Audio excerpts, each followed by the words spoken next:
Hello and welcome into the RotoWire Esports Show. My name is Andrew Laird, joined as always by Ethan Sexton. This time to talk about, what are we talking about? Thursday's four-game LPL LCK slate.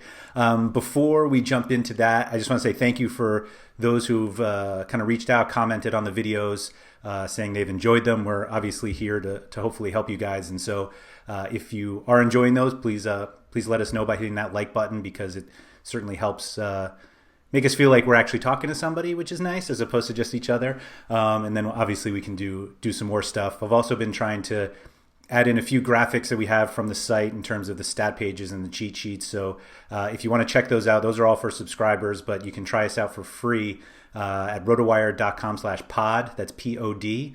10 free days on the site, and you can see all the stuff we do for League of Legends, as well as every other sport if you're a multi-sport DFS player. So check that out. Ethan, we were just talking earlier. We feel like we nailed yesterday's slate. We both had positive ROIs. Thursday feels both easier and extremely trappy to me. Teams I want to trust, I'm not sure I can, and teams that I want to kind of take a shot on, I feel like are just ripe for disappointment. Yep. So the worst part is that I ended up with a double LCK stack, meaning two LCK teams, which I never want to do. So I need you to convince me out of that. But the four games, we've got Suning as the biggest favorite over OMG. Then we've got T1 over Sandbox, BLG over LGD, and then KT over DRX. That KT DRX is basically a toss-up. They're actually both minus money. So I'm guessing that's where we all try to differentiate with a favorite, combine with a favorite, except even the other favorites are pretty expensive. So save me from myself here and talk me out of this double LCK lineup. Well, I'm assuming you went with like a T1 DRX look. We don't want to give the lineups away, I guess, but is that what you were kind of looking at? I think you can do T1 KT also. Yeah, okay, because they're similarly priced. The LCK one tomorrow is a weird one. I was a little surprised that DRX are underdogs to KT, slight underdogs. Yep. I was a little surprised by that, but like some of the roles are priced very strangely. Like in mid lane, like Solka is the cheapest mid laner on the slate, below everyone, below OMG, below Sandbox, below everyone, which is a little bit of was a weird one to me. But yeah, to your point, that series is fairly close together in pricing. But I was a little surprised that KT were favored at first, at least by salaries on DK. But I think when you look at it a little bit, DRX don't really have that signature win so far this year. All their wins are against bottom tier teams, and they're the only team that they've played in the top part of the bracket or the top part of the table is HLE, and that was the series that they lost, albeit 2-1. And then KT are kind of similar, where they didn't really have a win over a strong opponent until they beat T1 on Sunday. So I'm wondering if that's what vaulted KT kind of into the favorite zone there. That series is a tough one to call. It's kind of, and it's reflected in the odds. Like you said, they're both, priced as if either could win, and that's kind of how I feel, is that either side could win. So kind of looking at it, it's sort of how I felt about Genji Damwon today, is if you were going to play a side, maybe just go with the side that's cheaper because either side could win. Yeah. That's kind of how I feel about that one. It's a tough one to call for sure. I don't know, just looking through the rosters and stuff, they're pretty evenly matched teams, really. You maybe give UCal the advantage in the mid lane, and then DRX with Piosik kind of, I would give the advantage in the jungle, and then the rest it's kind of just like a toss-up a little bit. So that's a tough one to call. And then, we move into the T1 Sandbox series, and, T1 are deservedly favorites because we think T1 are going to be a really good team, but they're really struggling right now, coming off back-to-back losses last week in both their series. So they haven't looked very good, and, of course, the scary thing with them is always the roster flexibility in the late series. We're not going to know the lineups until after lineup lock, and who's to say if they drop a game, they're not going to mix it up mid-series. So that's always the scary thing with them. On top of the fact that can you really trust them right now? They're definitely hard to trust at the moment. So the games tomorrow are pretty kind of tough to call. I mean, I would lean with T1 winning over Sandbox tomorrow, but it's not the safest bet, that's for sure.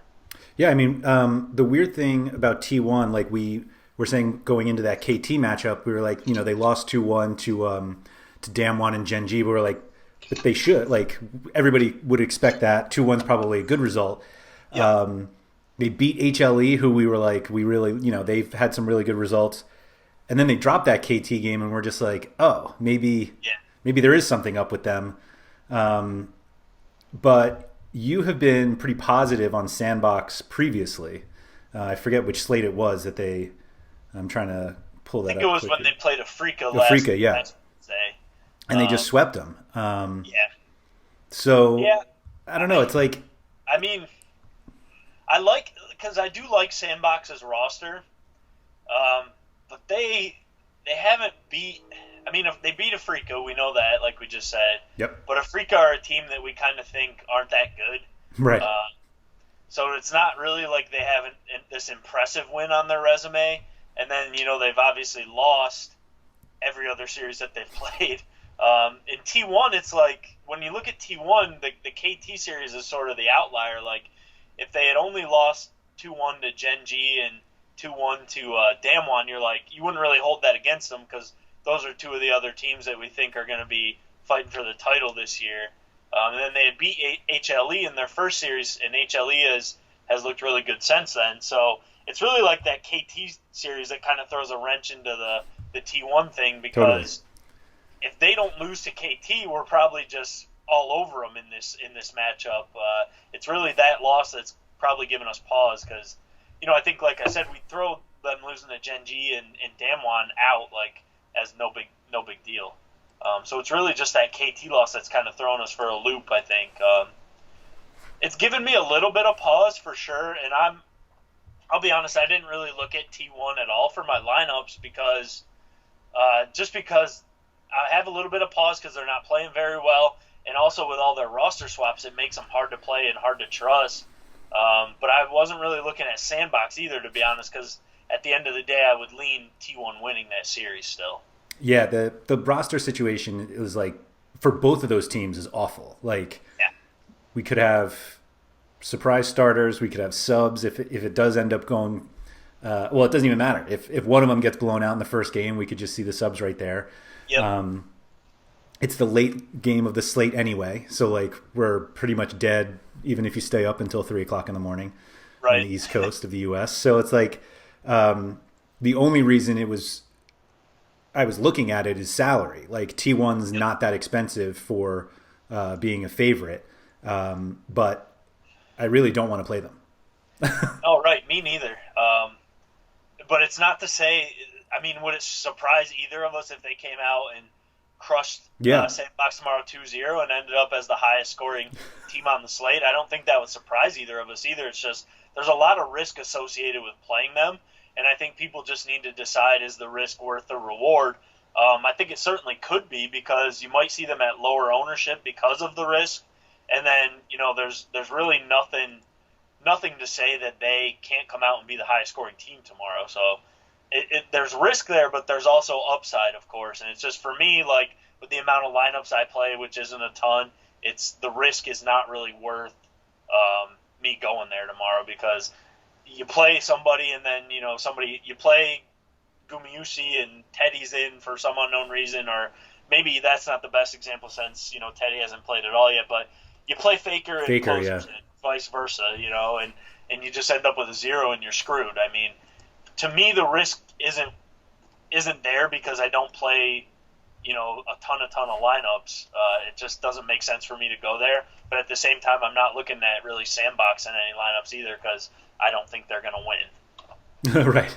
Yeah, I guess we tend to evaluate the risks of underdogs just like, well, they could lose. And so like, or they should lose. So like, that's the risk. But having to like add in lineup uncertainty to that risk, specifically with Sandbox, I mean, the 80 carry, I don't know if they're flip-flopping or it's basically, they're splitting it. I think Leo played last time, so. Yep. theoretically he's in. But it seems like Leo took over. Yeah. I think he played that Africa series that we were talking about, and that's the series they 2-0'd, and I think he's been in ever since then. But they've also dropped their last series. So do they go back to route? I don't know. Yeah, Leo was in for that loss to DRX. Yep. Yeah, that's just. I mean, there's uncertainty with both teams, like you mentioned. So, not the safest series. There's definitely some upside there, more so on the T1 side, I would say. Just because I think at the end of the day they're going to win, but I don't know. You got to factor in that risk with all the lineup confusion and all that good stuff before going there. Yeah. I'm probably not staying up, but we don't really have the same issues with the KT DRX situation. Nope. They've been pretty consistent. Yeah, Kingen has played every game for DRX in the top lane. We haven't seen Destroy yet at all, and then Blank has played all the games in the jungle for KT thus far, and then UCal is gonna start in the mid lane every series unless he really falls off a cliff, just because. He's kind of the player that KT's building their lineup around. So yeah. I don't really see much cause for concern there, especially with both teams coming off of wins. I don't think they're going to look to rotate, but crazier things have happened. Sure. Excuse me. So looking at the two LPL games or series, Suning and BLG, Suning's like a bigger favorite. It's not overwhelmingly different. They have the same kill props, which like wasn't helping me decide which way I wanted to go either. Really the only differentiator I have between BLG and Suning is that Suning has screwed me a few times and BLG hasn't yet. But surely there's a more reasoned excuse to go with one or the other. So which one do you think you like more? Okay, so I like Suning more. Okay. Suning cannot be this bad. I've said that a few slates, unfortunately.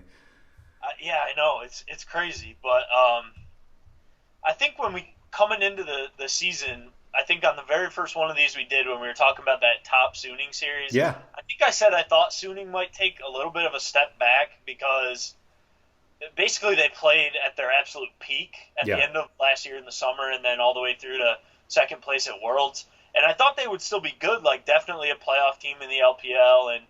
Maybe a team that could fight for the title, but I thought they might take a small step back this year. And then, of course, they came out that first series and blew the doors off Top Esports. But ever since then, they've been absolutely atrocious. Now, if we look at who they've lost to, though, it's sort of like, do we give them a little bit of a pass because they've lost to... sorry, I'm trying to pull up the right screen. I got it. They lost 2-1 to RNG, and then they got swept by FPX. Now, in those two series, we wouldn't really fault them too much for losing because those are two teams we think, are going to be top of the table, fighting for the title type teams. It's really that rare Adam sweep that's the one that's like, well, that's a team you probably should be beating if you're playing up to speed like you normally would be. So that's kind of their bad loss on the year. And then the thing is, though, man, like, you look at tomorrow's series for them, they can't be this bad, and they cannot lose to this OMG team. Like, can they? I mean, I don't see it. No way. Like, this OMG roster is pretty just awful, unfortunately, and, it's really hard to imagine OMG taking down Suning, even with Suning, not performing necessarily at their best, so... It just feels like OMG are going to get smashed, and Suning is really a safe bet to 2-0 tomorrow. And a lot of these other series really don't feel like they're as safe of sweeps. DRX KT feels like a 2-1 one way or the other. And I would argue that BLG and LGD kind of feel more like a 2-1, even though BLG are such heavy favorites. So we don't really like this LGD team either. Obviously, they've yet to win a series. But Kramer's BLG back. Really, pardon me? Kramer back. He's got a series under his belt. Kramer's back, so it makes it a little tougher, even though the rest of the roster kind of sucks. Yeah. Not to be too rude to them, but, LGD really aren't looking like a very good team, so I would expect BLG to win. But it feels like that series could end up being the slowest on the slate entirely. I would expect BLG to win, but maybe they drop a game. It doesn't feel like they're as safe as Suning to get the sweep, even though they've been performing better than Suning. They certainly could come out and get the 2-0, and that wouldn't surprise me, but are they going to have to push for 20-plus kills a game? I'm not sure. Like, you could kind of argue that for Suning as well, because they might not face much opposition from OMG tomorrow, but it kind of feels like if one of the teams is going to blow up and smash the slate, it would be Suning. Especially they've got, I don't know, it's kind of hard though, or it's kind of difficult to call though, because both teams really have like stud 80 carries, and we're still seeing 80 carries are the ones who are coming out for the most part with these huge point totals at the end of the day. Yeah. And something interesting that it seems like, we're a few weeks into the season now, it kind of feels like junglers have overtaken mid laners as the second place to go on a lot of these slates. For some teams, for sure. And for some teams, their junglers are outpacing even the 80 carries in points. So I think it has to do a little bit with the meta, and I'm not like a super analyst type guy that can really give a lot of insight to the meta of the actual game itself, but it feels like there's a lot of like hyper carry picks in the 80 carry role, which are resulting in teams building compositions to play around their 80 carries. And then there's a lot of carry picks in the jungle right now too, where teams are building around, and those two roles are ending up with some of the huger point totals, and it seems like 80 carries first, but it seems like a lot of these slates end up with junglers outpacing their mid laners pretty much. Did you do that today with the Zune captain? Yeah, yep. So, even though I was on IG today with a 4-man stack, and we said yesterday that IG probably had the highest upside on the slate, and we're going to take that one because we've been wrong about plenty of other stuff. So we'll put that one on the board right there. But, I had June in my lineup, but I didn't have him in the captain spot. And, he was the guy you really needed today if you were going to take something down, because I think he scored the most points overall on the entire slate. He was awesome. So, a lot of these junglers on a lot of these teams are playing a lot more carry-oriented picks where they're picking up a lot more kills, and then the kill participation that's usually there anyway is remaining there. So it's more so that they're getting a lot more of the kill share than they are the assist share lately, and that's jacking up some of the point totals on these junglers. So I'm almost leaning towards, I still think double 80 carry is the way to go if you can do it, but double jungle is really been a better way to go than double mid if you have to do that for two big favorites, and the salaries haven't quite caught up yet. So mid laners are still priced above junglers, even though junglers are outproducing them on the majority of these slates. Do you think the junglers on this slate are good enough? So, yeah, I would lean, like, if we're looking at, the heavy favorites, like Meteor and SOFM are two junglers we really like, normally anyway. If we look at T1, Elam is a guy who plays a lot of carry jungles, and then, DRX, especially like Piosik, is definitely a guy who plays carries, while Blank, he can do a little of both. So I think there are junglers to look at on this slate, especially amongst the favored teams, to go that route. If you want to go double jungle tomorrow, it's definitely a viable way to go. Okay. I was just looking at the box score from that Rare Adams sweep. Suning had 15 kills in 2 games. Right. I mean, Which is awful. Just absolutely blown out. I know. So they've definitely been underperforming and hard to trust, and that's the series that sticks out like a sore thumb, because you would expect them to beat Rare Adam, and even if they're not going to beat them, you would expect them to at least be in the games a little bit more. And, you want to see 15 kills in a loss in one game, not the entire series, right? Right. So, right. I mean, it is. There's definitely some risk involved, but I just think the combination of they can't be this bad. I mean, they can be, but we don't think they're going to be this bad all year. And just this, at least like we like Rare Adams' roster a little bit, this OMG roster is just awful.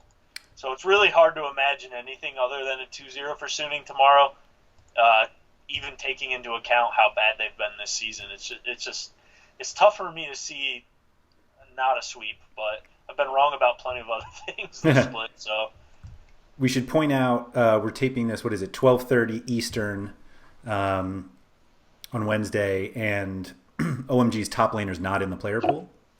Yep. So anybody who's trying to, not that he has to be part of a stack if you're trying to stack OMG for an upset over Suning, but just something to pay attention to. It does seem like LGD might be the more popular underdog of the two, but I feel like most people are just going to try to split this DRX KT series and figure out the rest from there. Yeah, I agree with you. I think that's probably the way most people are going to look, just because you can fit both sides in with other favorites. Yeah, those DRX prices are weird. Yeah, I'm a little surprised they were the underdog, like I said, but they're really cheap in some spots, so I think people might end up kind of taking a shot on some of their players there. But I think you can also fit KT in with some of the favorites. So yeah, I think that one kind of splits ownership, and then you're looking at probably LGD, Sandbox, and OMG as the least owned teams. Probably I would think OMG would be the least owned team. I agree. But it's hard to imagine them even taking a game. So maybe people go more for an LGD or a Sandbox tomorrow. I think if I was going to play one really big underdog, it would probably be Sandbox, just because I think they probably have more significant upside than especially OMG, because I just don't see OMG even taking a game. But I think Sandbox probably have more upside than LGD. I just feel like that LGD BLG series might be the slowest one on the entire slate. So do you not want me to tell you that BLG averages more kills per game than any team on the slate, and that LGD has the most deaths in per game? Yeah. I'll just keep that to myself. No, I guess, when you say that, it makes me rethink everything I've said today. Yeah. Yeah, that's maybe I'm just thinking like too much of last year still. Because when you point that out, that's obviously something we should be taking into account. We talked about that for yesterday's slate as areas we wanted to target, so why wouldn't we want to target it today? I don't know. It just feels to me like Suning are going to score the most points tomorrow. Yeah, they should. As simple as that. They should. Yeah. But who knows? Yeah. In terms I'm glad you brought that up, though, because at least now we have both perspectives, and we're not leading people completely astray. At least they know that BLG are averaging a ton of kills, and LGD are giving up a lot of deaths. So I don't know. It allows us to take credit either way. That's a tout thing I haven't taught you yet, but it's getting there. Well, I don't want to be a tout, so I'm not trying to take too many lessons. If you want to play the small sample card, OMG averaged the most kills per win of any team on the slate. They've won 2 games. I was gonna say they've only won 2 games, right? But they crushed. They crushed. I don't even know. Yeah, I don't see it. That's the big leverage spot, I guess. Though, you know, if you want to take a shot with OMG, they're going to be low owned, right? So, and we've seen Suning crash and burn. That's true. That's true. But we kind of said the same thing about IG today, though, right? IG love to crash and burn, but at a certain point, it's just like Rogue Warriors are really bad. IG are still a good team. Suning should still be a good team, and OMG are really bad. So that's kind of why I'm just leaning Suning for the most part, honestly. I totally get it. I played IG today. I had my boys Rogue Warriors looking right at me, and I said, nope, I'm not falling for it today. And at least I don't have any sort of emotional pull from OMG that it's going to push me that way anyway. So I might if Icon was still there, but he's on a different team, so right. I have no interest in this bad OMG roster. Perfect. If you guys have enjoyed the video, if you could just please hit the like button below. Feel free to subscribe to the RotoWire channel on YouTube here so that you can get all of our videos. We're doing, I think there are some daily hockey ones if anybody's into that. We also have some NBA, some sports betting, obviously. There's baseball has even started up amazingly, although who knows when that season starts. But either way, just keep playing League of Legends. This is by far the most fun DFS sport, so just keep doing that. So thank you for watching. Ethan, thank you for all the help, and good luck tomorrow. All right, man. Thanks. Same to you.